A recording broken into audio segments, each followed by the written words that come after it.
is the only currency that never renews, and yet it is the one thing people spend with the least awareness. Money disappears, and we feel the loss immediately. Energy fades, and we notice it in our bodies.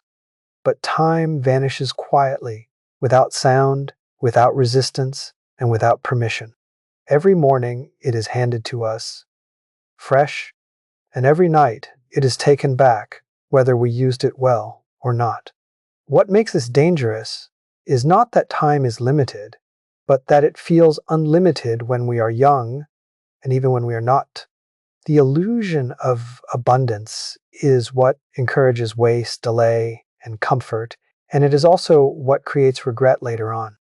Most people think they are managing time, but in reality, they are reacting to it. They wake up and respond to demands, obligations, habits, and distractions, mistaking busyness for progress. Days get filled, calendars look crowded, and exhaustion becomes proof that something meaningful must be happening. But activity is not the same as direction.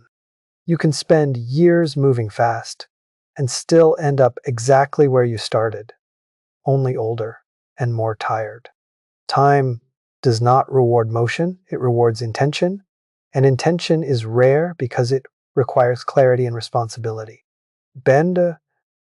One of the most expensive mistakes people make is assuming they will change later. Later feels safe, later feels generous, later feels like a promise that cannot be broken. But later is not a place you arrive at, it is a story you tell yourself to avoid discomfort today. Growth demands tension, uncertainty, and risk, and time exposes whether you embrace those things or avoided them. Years reveal patterns. They show you what you consistently chose, not what you occasionally intended.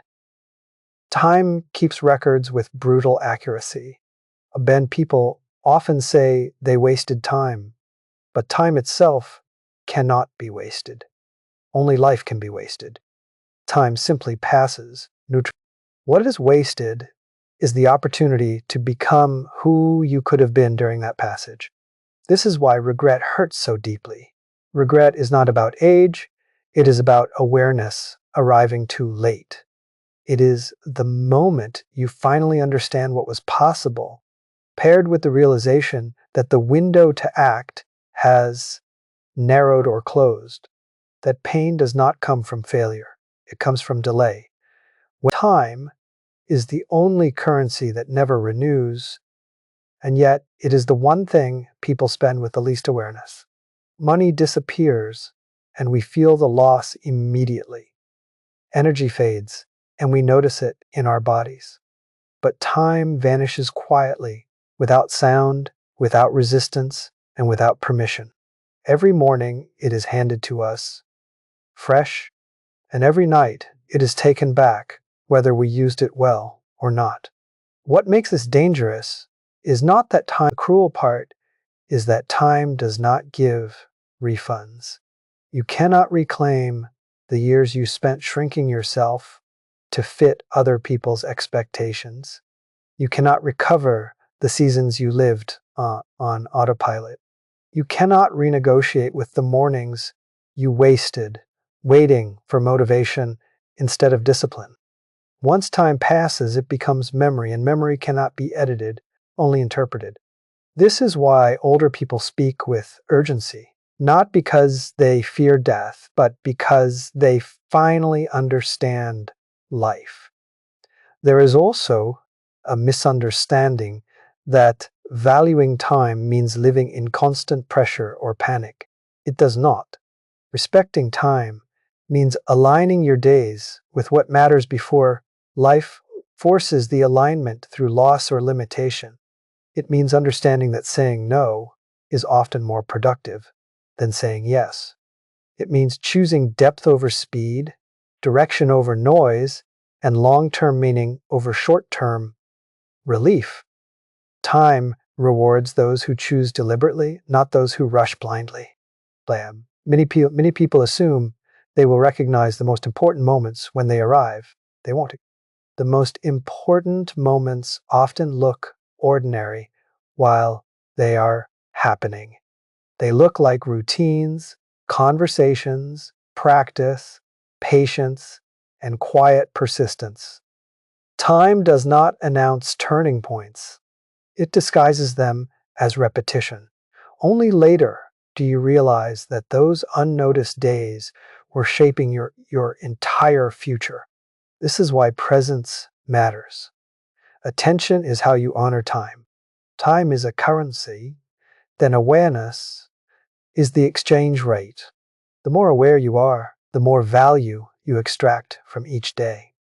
Without awareness, even decades can feel empty. With awareness, even limited time can feel full. This is not about productivity hacks or optimization. It is about recognizing that your life is not measured by length, but by alignment. How closely did your actions match your values? How often did you choose courage over comfort? How many days did you live intentionally instead of accidentally? And time also reveals something uncomfortable. No one is coming to rescue you from how you spend it.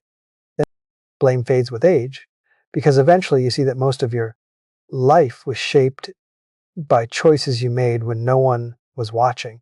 This realization can be, and time also reveals something uncomfortable. No one is coming to rescue you from how you spend it.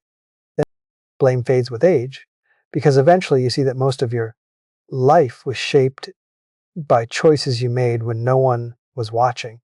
This realization can be heavy, but it can also be freeing. If time has been misused, it can also be reclaimed in how you use what remains. The moment you understand the cost of time is the moment you stop spending it carelessly. Planned? Every generation believes it has more time than the previous one. Every generation is wrong. The only difference is how early you realize it. Those who realize it sooner build lives that feel complete, even if they are shorter. Those who realize it later live longer lives filled with unfinished conversations, postponed dreams, and silent questions. Time does not judge, but it does reveal. Lond, if you truly understood the price of a single year, you would protect it fiercely. You would stop trading it for validation. You would stop numbing it with distractions that leave you empty. You would stop assuming that tomorrow will fix what you refuse to face today. You would begin asking a better question every morning. Not what do I need to do, but what is worth doing with the time I have been given today. Wisdom is often mistaken for something that arrives automatically with age, as if the simple act of living longer guarantees understanding. But age alone does not teach. Time only exposes. It reveals patterns, habits, and consequences, but it does not explain them unless you are willing to look closely. There are people who are old and still confused, still bitter, still repeating the same mistakes they made decades earlier. And there are people who are young and grounded, not because life was easier for them, but because they paid attention when life tried to teach them something early on. Pain is one of life's most honest instructors, yet it is also the one most people try hardest to avoid. When discomfort appears, the instinct is to escape, distract, justify, or numb it. But pain carries information.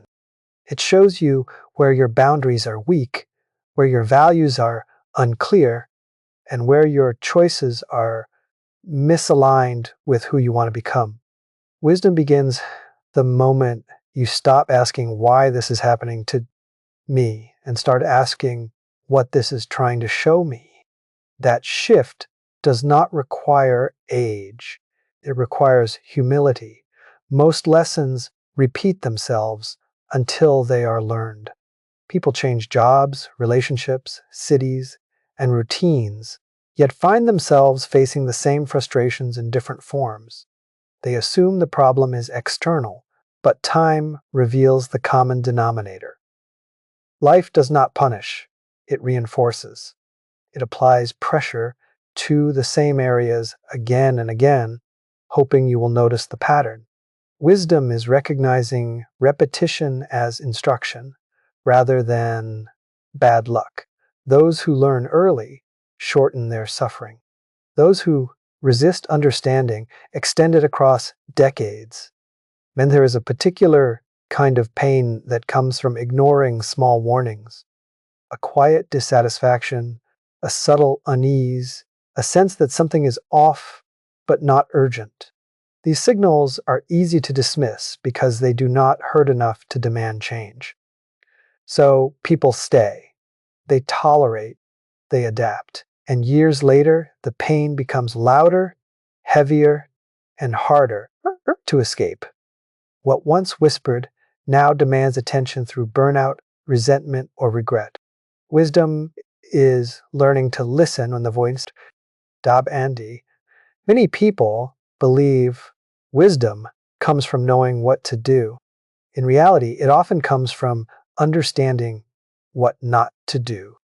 This understanding is usually earned through mistakes, but mistakes only become lessons if they are examined honestly. Without reflection, mistakes become habits.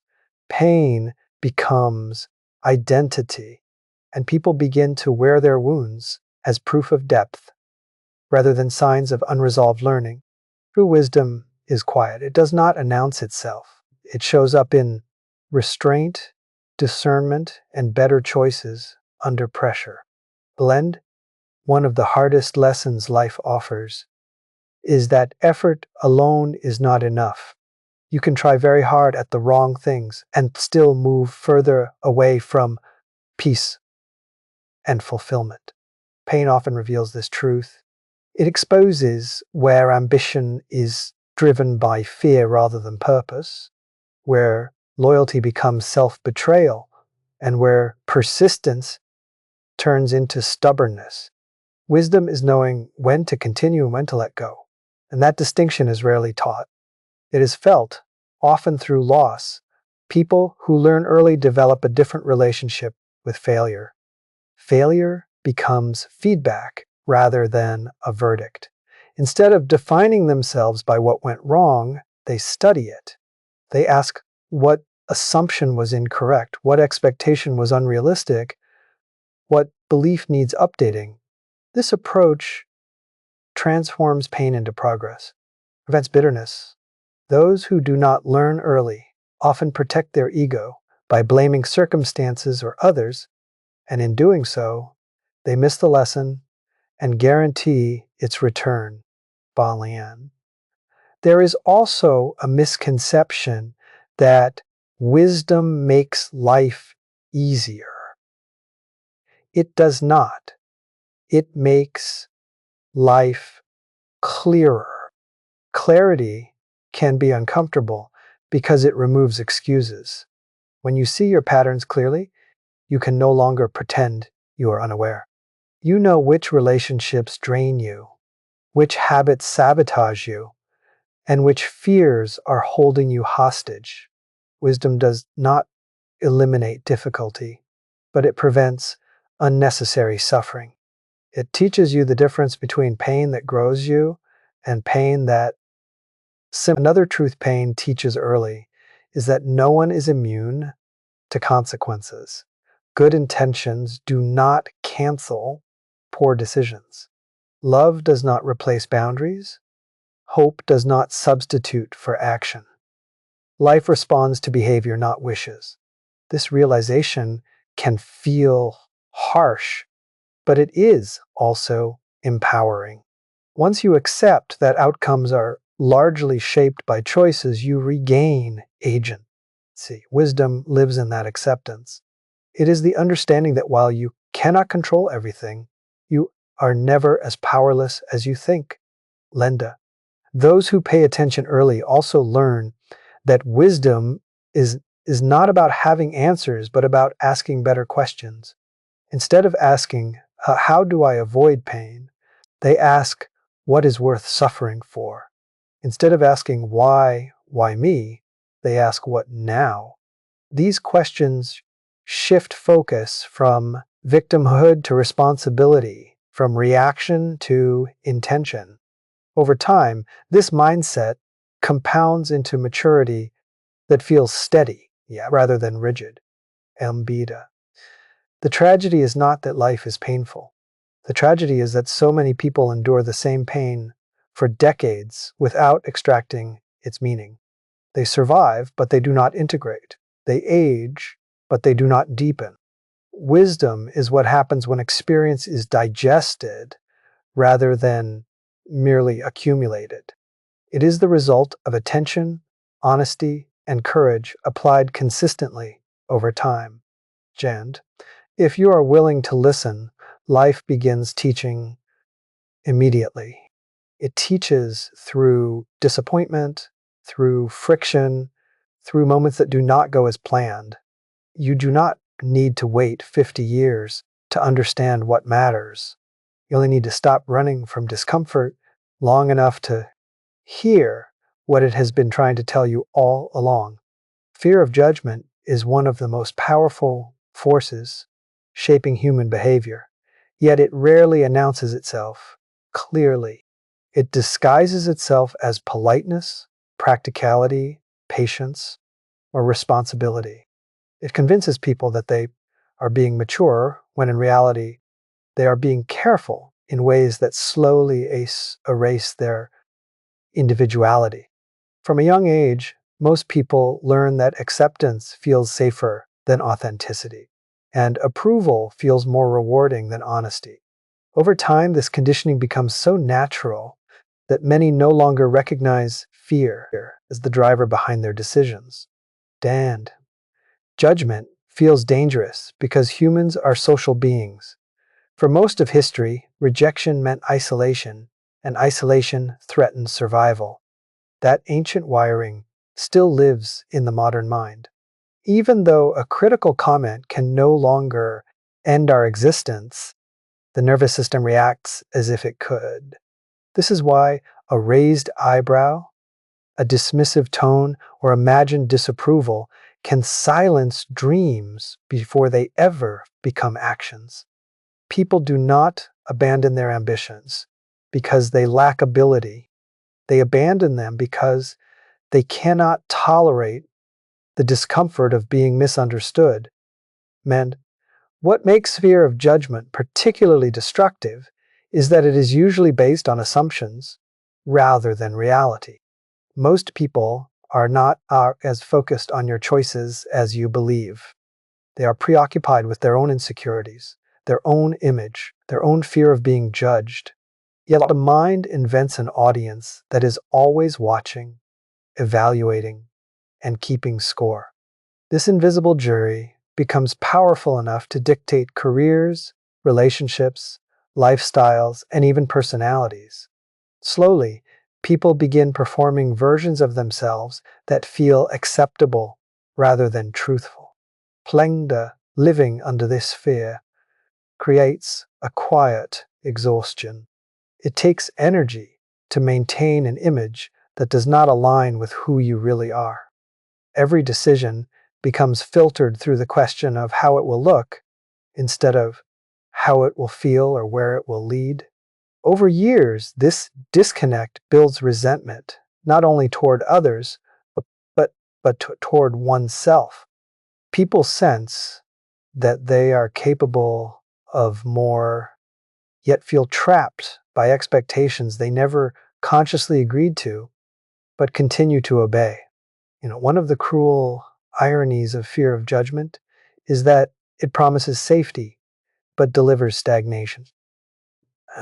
By avoiding criticism, people also avoid growth. Anything meaningful requires exposure. Learning, creating, leading, and changing all involve the risk of being seen before you are ready. Judgment is the price of visibility. Those who accept this price move forward. Those who do not remain protected but unfulfilled. Over time, the pain of self-denial outweighs the discomfort of external opinions, but by then, many fear of judgment also distorts self-perception.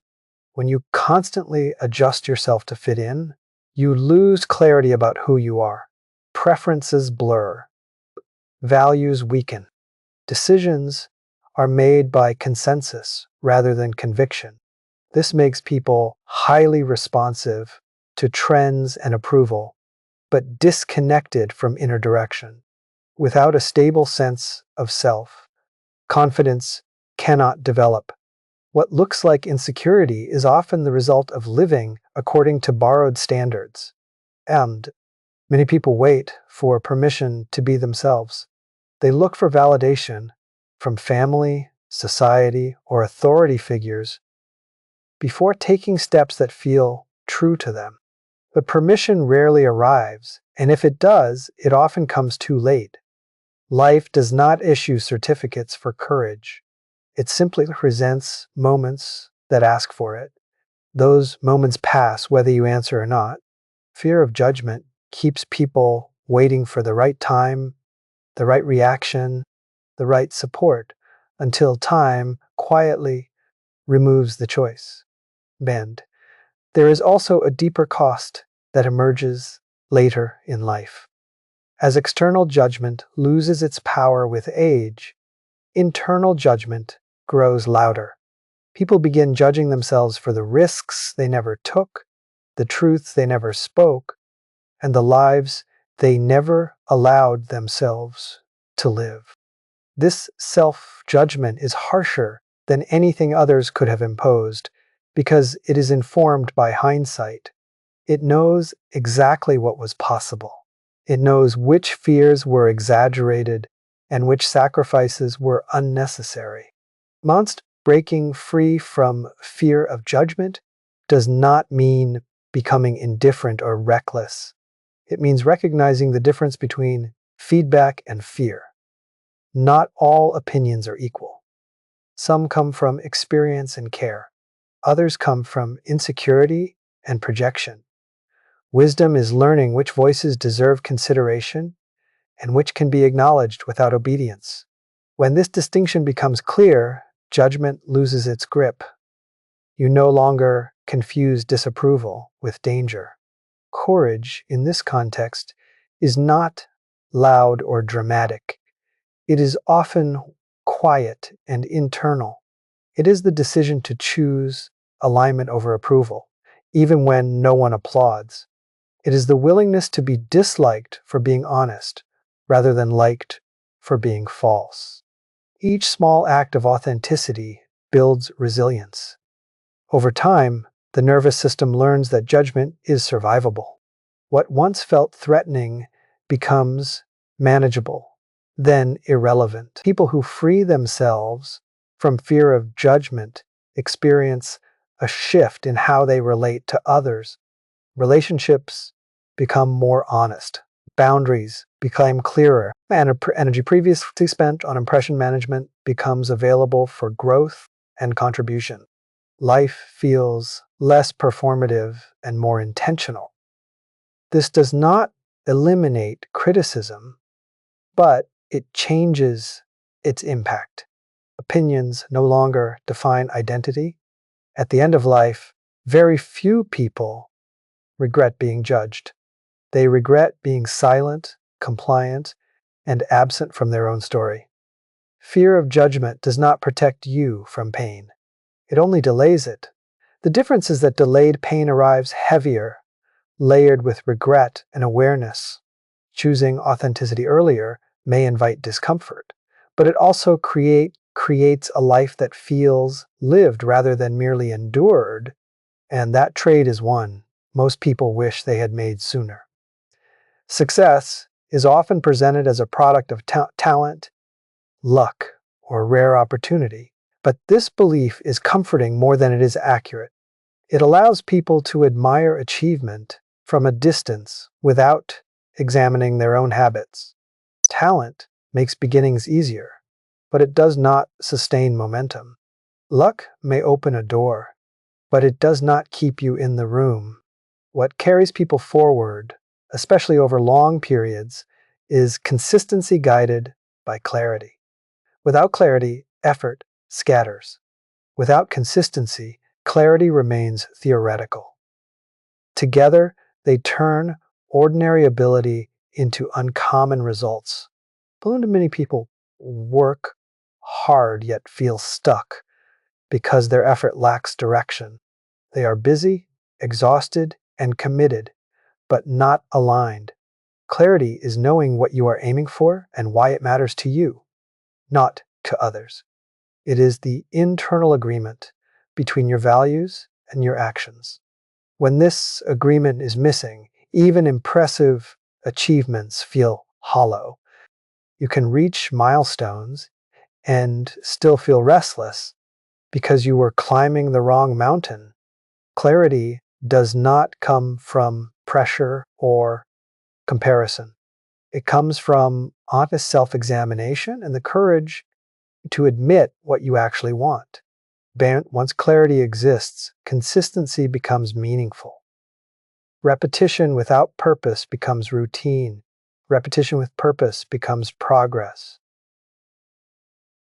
Consistency is not intensity. It is not heroic bursts of effort followed by long periods of avoidance. It is showing up when motivation fades, when results are invisible, and when doubt is loud. This is where most people struggle. They expect enthusiasm to carry them, but enthusiasm is temporary. Discipline is quieter and less exciting, but it is reliable. Success favors what can be repeated, not what can be performed once. Clarity also acts as a filter. It helps you decide what to ignore. Without it, people chase too many things at once, believing that more options increase the chance of success. In reality, scattered focus dilutes progress. Saying yes too often creates shallow momentum that collapses under pressure. Clarity allows you to say no without guilt because you understand the cost of distraction. Every commitment is a trade, and clarity ensures you know what you are trading for. Menja, consistency reveals itself most powerfully in unglamorous moments. It is the choice to practice when no one is watching, to refine when there is no applause, to continue when growth feels. These moments accumulate quietly. From the outside, success appears sudden. From the inside, it feels gradual and sometimes boring. People who rely on talent often become frustrated when progress slows. People who rely on consistency understand that slow progress is still progress. There is also a misunderstanding that clarity must be perfect before action begins. It does not. Clarity evolves through action. You learn what matters by doing, not by waiting. Consistency creates feedback, and feedback sharpens direction. Those who wait to feel completely certain often wait indefinitely.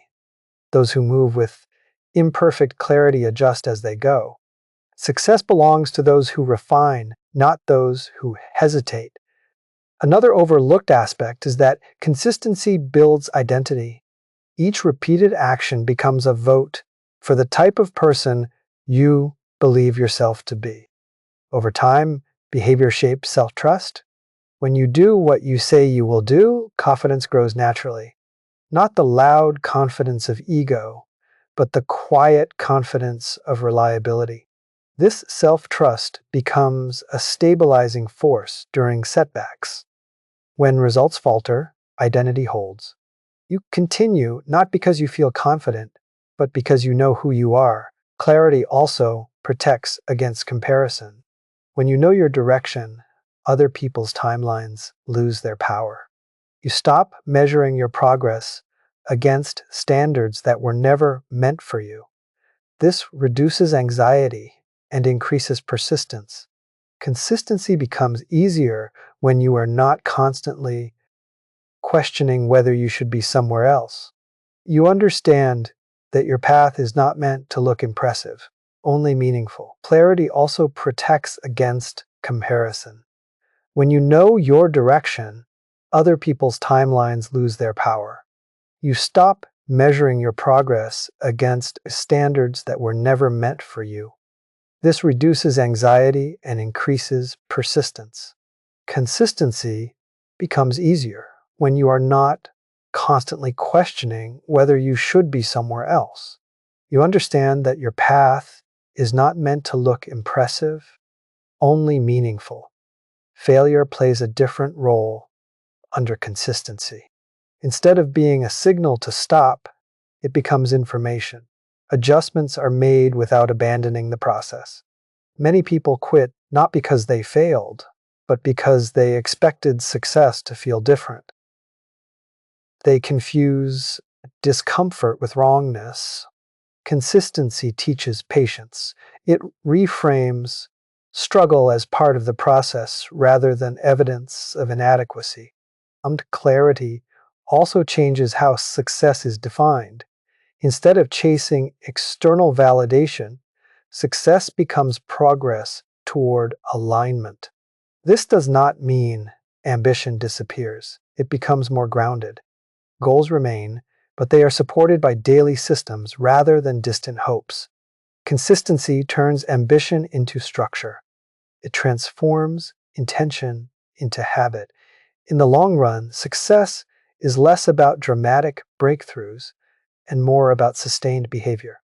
People underestimate what can be built through small, repeated actions over time. They overestimate what can be achieved through occasional effort fueled by excitement. Consistency compounds quietly, and clarity ensures it compounds in the right direction. Those who succeed rarely feel exceptional while they are building. They feel committed. They feel uncertain. They feel ordinary. What separates them is not brilliance, but their willingness to continue when nothing seems to be happening. They trust the process because they understand why they are in it. Panjas. When clarity guides effort and consistency sustains it, success stops feeling like a mystery and starts feeling like a consequence. Not guaranteed, not easy, but earned through alignment and persistence applied day after day, long after the initial regret is often misunderstood as a consequence of failure. But in reality, it is far more closely tied to hesitation. Failure at least carries evidence.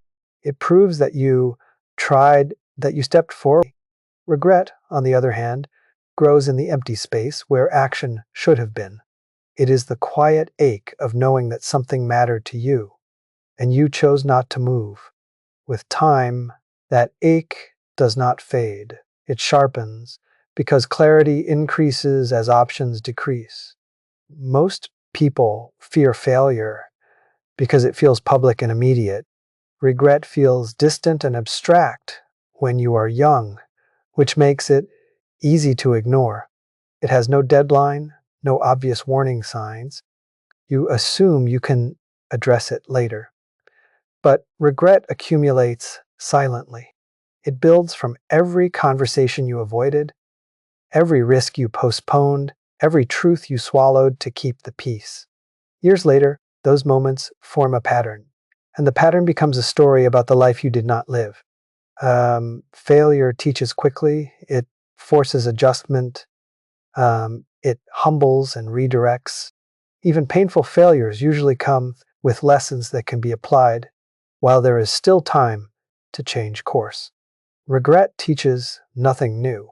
It simply replays what you already knew but did not act on. This repetition is what makes regret so heavy. It is not a surprise. It is confirmation. Confirmation that fear had more influence than courage, that comfort outweighed conviction, that waiting felt safer than trying. Lemdia, one of the cruelest aspects of regret is that it often appears only when action is no longer possible. Opportunities close, people leave, Bodies age, circumstances shift. What once required courage now requires acceptance. This is why regret feels permanent. You cannot test an alternative outcome. You cannot prove that it would have worked. You are left only with imagination, and imagination is rarely kind. It magnifies what could have been and minimizes the risks you once feared. Many people believe they are avoiding regret by playing it safe. They choose stability over uncertainty, approval over honesty, and predictability over growth. But safety does not eliminate regret. It delays it. Caution is paid later when the energy to change is lower and the margin for error is smaller. At that stage, regret is no longer hypothetical. It is visible in the gap between who you are and who you sensed you could have been. MZ, regret is also deeply personal. No one else can fully see or measure it. From the outside, a life may look successful, respectable, even admirable. But regret is internal. It is shaped by private standards, unspoken desires, and abandoned values. This is why external validation does not cure it. Praise cannot compensate for self-betrayal. Applause does not quiet the voice that asks why you did not try when you had the chance. Land courage does not guarantee success, but it does reduce regret. When you act in alignment with what matters to you, outcomes become secondary. Even when things do not work out, there is a sense of integrity. You face the risk honestly. You honored your values. This creates peace, not because the result was favorable, but because the effort was authentic. Regret thrives where authenticity was suppressed. There is also a misconception that courage must be dramatic. In reality, the choices that prevent regret are often small and unremarkable. Speaking honestly in a difficult conversation, taking a first step before you feel ready, setting a boundary that may disappoint someone, beginning something privately without announcing it. These actions rarely attract attention, but they accumulate into a life that feels self-directed rather than reactive. Regret tends to surface most strongly during moments of stillness, when distractions fade, when routines slow, and external demands lessen. This is why it often appears later in life, not because mistakes were made then, but because there is finally space to reflect. When action dominated earlier years, there was little room for evaluation. With time, reflection increases, and so does awareness of missed opportunities. This awareness can be painful, but it also reveals what truly mattered, which is how decisions are made. Instead of asking what is safest or most acceptable, the question becomes, what will I wish I had done? This perspective does not eliminate fear, but it puts it in context. Fear becomes a temporary feeling rather than a permanent barrier. The possibility of regret reframes risk as necessary rather than optional. That people who minimize regret do not live recklessly, they live intentionally, they accept the discomfort, and they choose the discomfort that leads to growth rather than the discomfort of self-reproach. They understand that failure hurts, but regret lingers. One passes, the other stays. Maldia. At the end of life, very few people wish they had protected themselves more. They wish they had acted sooner, trusted themselves more, and worried less about outcomes they could not control. Regret is not about what you lost. It is about what you withheld. When courage is delayed, time decides for you. It closes doors without explanation. It removes options without negotiation. Acting does not guarantee fulfillment, but not acting guarantees unanswered questions.